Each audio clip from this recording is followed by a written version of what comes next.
Best varicose veins చికిత్సనే పొందండి. నొప్పి లేని చికిత్స కోసం సంప్రదించండి ఎవిస్ హాస్పిటల్. నమస్తే రమగారు. నమస్తే చేయ. రమగారు, ఈ మధ్య ఏదో తీర్థయాత్రలకు వెళ్ళొచ్చినట్టున్నారు. పెద్ద పెద్ద యాత్రలు చేయాల, చిన్ని యాత్ర, ఒక పూట యాత్రే. ఎక్కడికి వెళ్ళొచ్చారేం?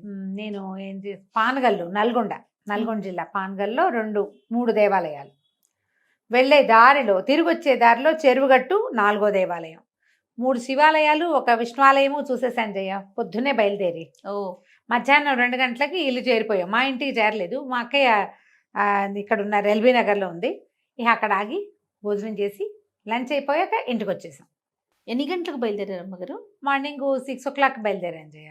6ంటికి బయలుదేరి మా అక్కయ్యని ఎల్బీ నగర్లో పికప్ చేసుకుని ముందుకెళ్ళాం. ఇది ఎప్పటి నుంచో గుంటూరు వెళ్తున్నప్పుడు 1-2 సార్లు అందరు బెజవాడ వెళ్ళేటప్పుడు ఆ కొండ మీద శివాలయం కనపడుతూ ఉంటుంది. అవును, అది చూద్దాం అనుకుంటున్నా, కానీ దాని మీద ఏం పెద్దగా, అంటే వెళ్ళేటప్పుడు వెళ్ళే తొందర, వచ్చేటప్పుడు వచ్చే తొందర. దానికోసమే వెళ్ళాలి, ఈ తేప చూద్దామన్నారు. లాస్ట్ టైం వచ్చేటప్పుడు మేము ఎక్కడికి వెళ్ళి వచ్చాము, అప్పుడు త్రికూటేశ్వరాలయం, కోటప్పకొండ వెళ్ళాం కదా. అవును. వచ్చేటప్పుడు నువ్వు ఆల్రెడీ ఓ శివాలయం చూసి మళ్ళీ చీకటి పడిపోతే ఇప్పుడు ఇది ఎందుకు, ఇంకోసారి చూద్దామన్నారు. ఇంకోసారి పనిమాల వెళ్ళగలమో లేదో తెలీదు. అయితే మనకి పిఎస్ఎం లక్ష్మి గారు, అదిగా పిఎస్ఎం లక్ష్మి గారు, మీరు యాత్రా దర్శన్ పుస్తకాలు చాలా కొన్నానని చెప్పాను కదా. ఈ యాత్రా దీపికలో హైదరాబాద్ నుంచి ఒక రోజులో ఈ బుక్ అదే.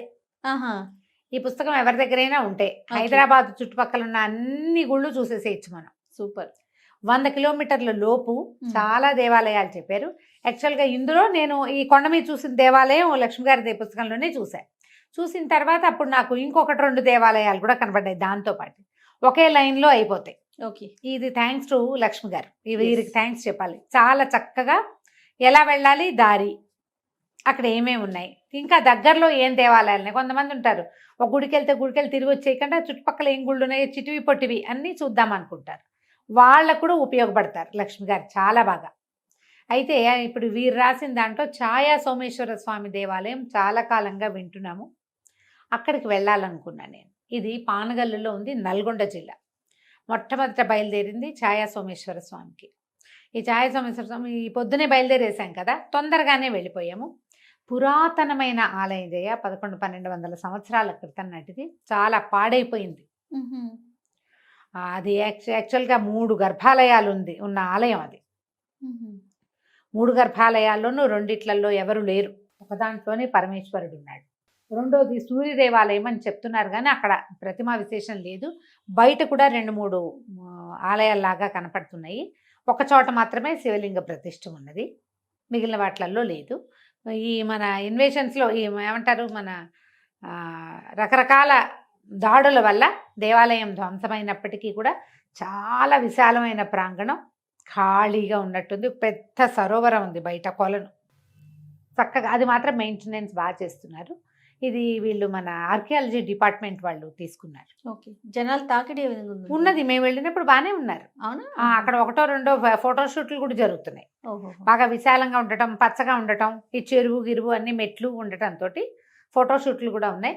లోపలికి వెళ్తే పెద్ద విశాలమైన ప్రాంగణంలో ఈ తల ముందు గోపురం లాంటిది ఉంటుంది కదా దేవాలయాలకి, అది కూడా ధ్వంసమైంది. సగం ధ్వంసమైన నందీశ్వరుడు కనపడతాడు. అయ్యో, చిత్రంగా లోపలికి వెళ్తే ఒక అద్భుతం ఉంది జయ ఛాయా సోమేశ్వర ఆలయంలో. ఆ ఛాయ అంటే నీడ, పరమేశ్వరుడి మీద ఎక్కడి నుంచో ఒక నీడ పడుతుంది. త్రూఅవుట్ ద డే ఒక స్తంభపు నీడ కనిపిస్తుంది శివలింగం మీద. ఎక్కడి నుంచి పడుతుందో తెలియదు, ఆ స్తంభం ఎక్కడా లేదు, కానీ ఎక్కడి నుంచి పడుతుందో, ఎక్కడి నుంచో ఒక నీడ పడుతుంది. అది ఎలా ఉందంటే ప్రత్యేకంగా ఉంది ఆలయం కూడా. లోపలంతా కూడా శిల్పాలు అవి బాగున్నాయి. నవగ్రహ మండపం ఒకటి పైవైపున నవగ్రహాలు కనపడతాయి. తర్వాత ఈ రాళ్ళు అవి కూడా ఒక చిత్రమైన మోత వస్తాయి, మెటాలిక్ సౌండ్ వస్తుంది ఆ రాళ్ల మీద. రాయిగా ఉండాలి కదా, అట్లా కాదు, ఒక ప్రత్యేకమైన శబ్దం వస్తుంది. శిల్పాలు కొన్ని కనపడుతూనే ఉన్నాయి. అది పరమేశ్వరుడు మన శివలింగాన్ని చేరుకోవటం కూడా 3 అడుగులు కిందకి దిగాలి. లోపలున్నాడు, ఇట్లా పైకి ఎత్తుగా కనపడ్డల్లా మన ముఖమండపం దాటి గర్భాలయంలోకి కిందకి దిగి వెళ్ళాలి. లోపల చక్కటి శివలింగం, చుట్టూతా కూర్చుని ఒక 6-7 ఒకేసారి అభిషేకం చేసుకోవచ్చు. మేము కూడా లోపలికి వెళ్ళి అభిషేకం చేసి ఒక 3 మెట్లు దిగాక, అభిషేకము అదంతా అయిపోయాక పైకి వచ్చి పదండి అన్నాడు. పైకి వచ్చేసాం, అర్చక స్వామి పైకి వచ్చేయమన్నారు. తీర్థం ఇచ్చారు. ప్రసాదం అంటే శివాలయంలో ప్రసాదం అంటే విభూదే. లైట్ ఆపేశారు జయ అక్కడ ఉన్నది. వెంటనే మనం శివలింగం వైపుకు చూస్తే లింగం మీదుగా పైకి పైదాకా స్తంభపు నీడ కనపడుతుంది. రోజంతా పడుతుందట ఆ నీడ. సోమేశ్వర స్వామి ఛాయ ఉండటం వల్ల ఛాయా సోమేశ్వరుడు అయ్యాడు.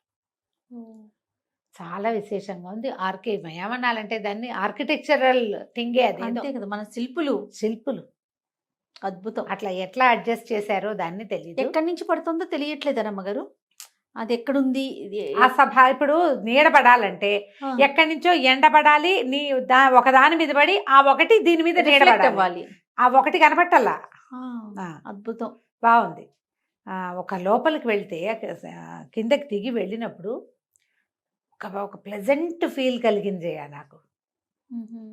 ఒక చల్లదనం, ఒక హాయి గొలిపే చల్లదనం, ఊరికే చల్లగా కాదు, అది ఒక ప్రశాంతమైన ఫీలింగ్. శిరస్సుకి స్పర్శ దర్శనం చేయిస్తారు, ముట్టుకోండి అని చెప్తున్నారు. మామూలుగా అన్ని శివాలయాల్లోని ముట్టుకోకూడదు కదా, తల అనించి దండం పెట్టుకోండమ్మా అని చెప్పారు. శివలింగం మీద 2 చేతులు అనించి తల అనిస్తే ఎంత హాయో సంతోషమో చెప్పలేను నేను. అంతేగా. నేను ఇంకోటేదో ఎలాగో ఉంటుంది అనుకున్నా, నాకు తెలియలా.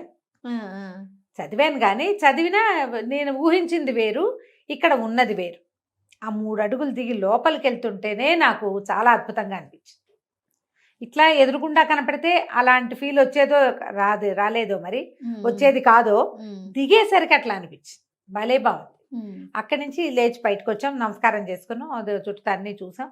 వీళ్ళు ఈ గర్భాలయాలు ఖాళీగా ఉన్నాయి కదా, అక్కడ కూడా ప్రతిష్ఠ చేయాలనుకుంటున్నారు. కానీ ఈ 1000 ఏళ్ళు దాటిన వయసు ఉండటం వల్ల దేవాలయానికి ఆర్కియాలజీ డిపార్ట్మెంట్ వాళ్ళు ఇలా కొత్త కొత్త వాటికి ఒప్పుకోరట. కొంచెం వాటిని సరి చేయడానికి, కలర్స్ అవి పోకుండా ఉండటానికి, అదే శిల్పాల కొసలు పోకుండా ఉండటానికి ఏదో మొదలు పెట్టారు పని చేయటం. చక్కగా ఎత్తుగా ఉండి గుడి బయట 2 పెద్ద పెద్ద అరుగులు కూర్చోడానికి వీలుగా, ఒక ఎగిరితే కానీ కూర్చోలేవు, అంత ఎత్తు అరుగులు, చల్లగా లోపల ఆ శిల్పాల వల్ల, ఆ స్తంభాలు, ఆ రాయి వల్ల అయి ఉంటుంది. హాయిగా ఉన్నట్టుంది, చాలా బాగుంది. 3 గర్భాలయాలు ఉన్నాయి. అక్కడి నుంచి బయటకు వచ్చి ఇలాంటి సోమేశ్వరుడే ఇంకొక డిఫరెంట్ సోమేశ్వరుడిని చూసాం మేము. ఈయనేమో ఛాయా సోమేశ్వరుడు కదా, పచ్చల సోమేశ్వరాలయం. ఇక్కడి నుంచి 1 కిలోమీటర్ దూరం ఉంది. మీరు రోడ్డు మీదకి వెళ్ళి ఇలా కొంచెం ముందుకెళ్ళి పక్కకి తిరగండి ఏదో చెప్పారు. సరే, ఊళ్ళో ఉన్నట్టే ఉందనమాట, పాన్గల్లు ఊళ్ళోనే ఉంది అది. ఈ పచ్చల సోమేశ్వరాలయానికి వెళ్తుంటే సందులాగా, ఒక సందులోకి ఉంది అది, ఒక చిన్న 2 అడుగుల లోపలికి.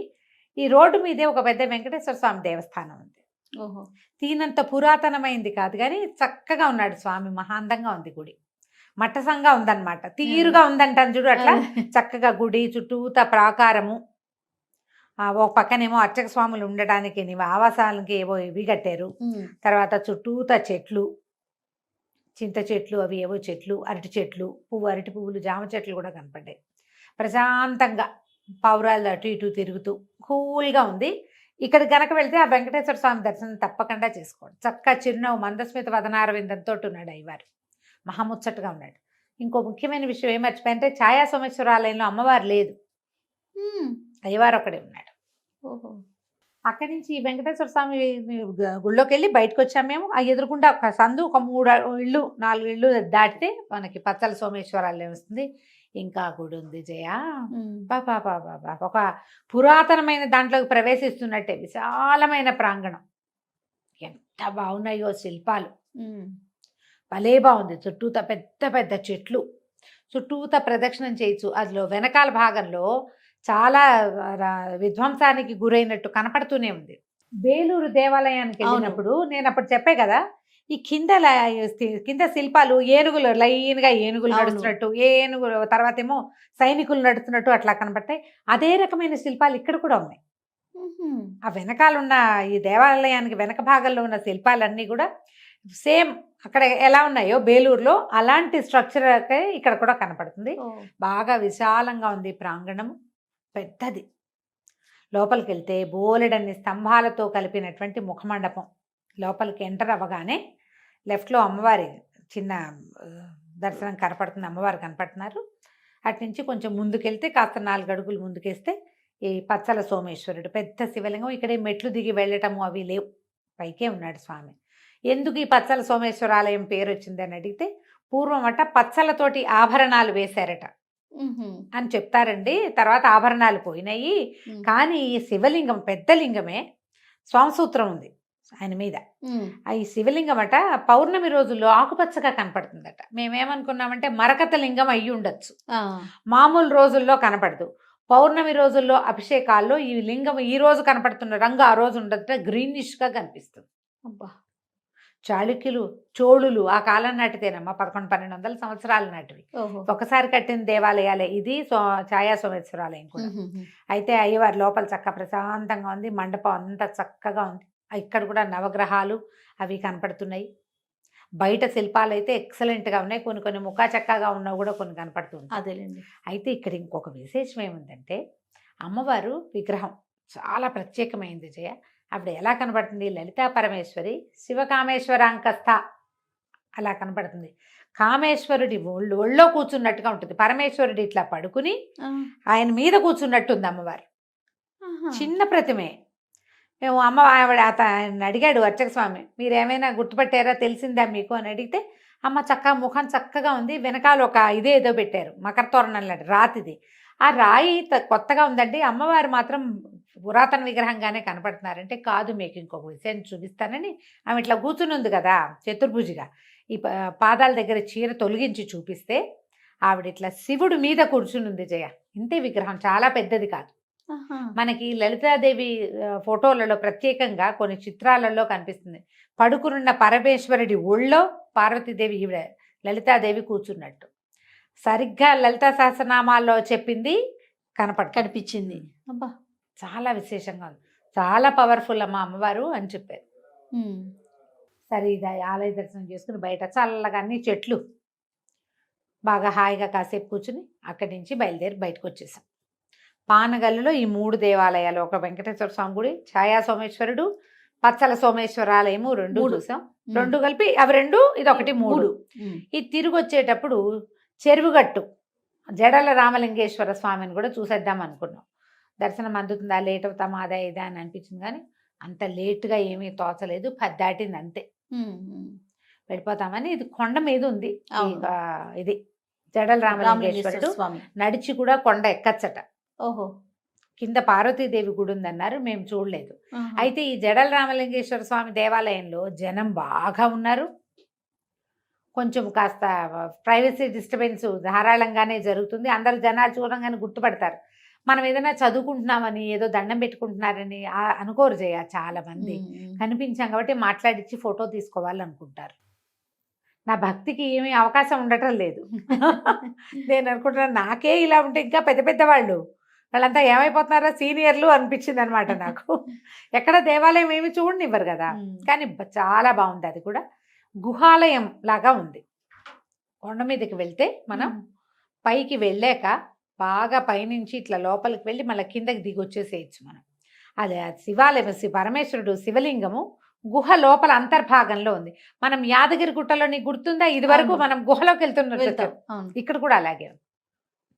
ఇదట పరశురాముడు ఈ మన 21 సార్లు క్షత్రియ సంహారం చేసిన తర్వాత ఏం చేశాడు, ఆయన 108 శివలింగాలు ప్రతిష్ఠ చేశాడట.